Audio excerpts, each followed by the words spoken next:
The work that I'm doing at ALLGO, I feel it's absolutely critical and important to do, and it just sort of fits with what I believe in the world. I think the human species has a fear of difference. People needing to push that away and saying, "It ain't nothing about me like that." We are going to meet with our state rep and our senator rep.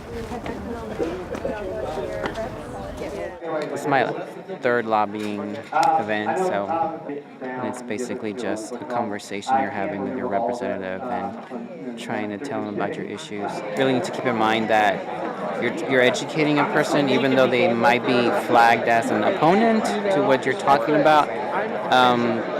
You just might be that 10th person that you've gone to visit them and maybe changed their mind, or maybe something just stuck in their head, in the back of their head. Elevators are here. I've never identified it as an activist. I believe I'm from the community. I live in community, so it's just sort of what I do, and it's how I live. When it's something that just is innate, I don't know how to put a label on. You just do the things that make sense, and you just go after the things that you want. And when we are outside of ALLGO, we go to participate in meetings, and we go to bring our voices as queer people of color. And what we're talking about is the intersection here between racial justice and LGBTQ justice. I've had enough comments today from being thought of as the person who was serving food this morning. This is what happens when people of color do work. The first thing this morning is somebody thinks I'm working and serving coffee. You walk into a restaurant and you're with two white people and they say, "Two?" And you go, "Excuse me, I'm with them too." And it just kind of, I can get mad or I can laugh because it's like, oh, you poor thing. You know, as a black person, you know, I've been taught how to live in a racist world and how to deal with those type of things. And I think it's part of training of how do you survive with the hits. There is a hierarchy of oppression.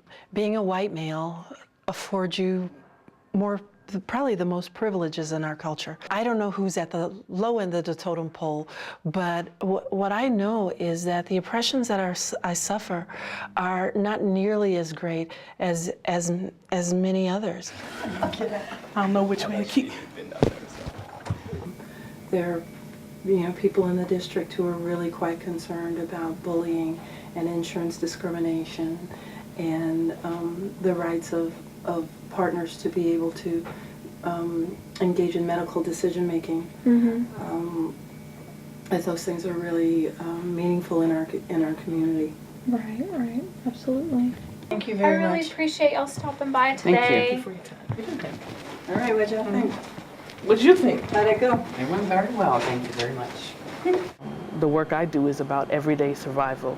That it's not about just my rights as a GLBT person. That it's about just having big overall rights and that they're afforded to everybody. The way in which ALLGO is Austin for me. ALLGO is a representative of both the east side for me, the east side of Austin, and also for me it really represents Austin.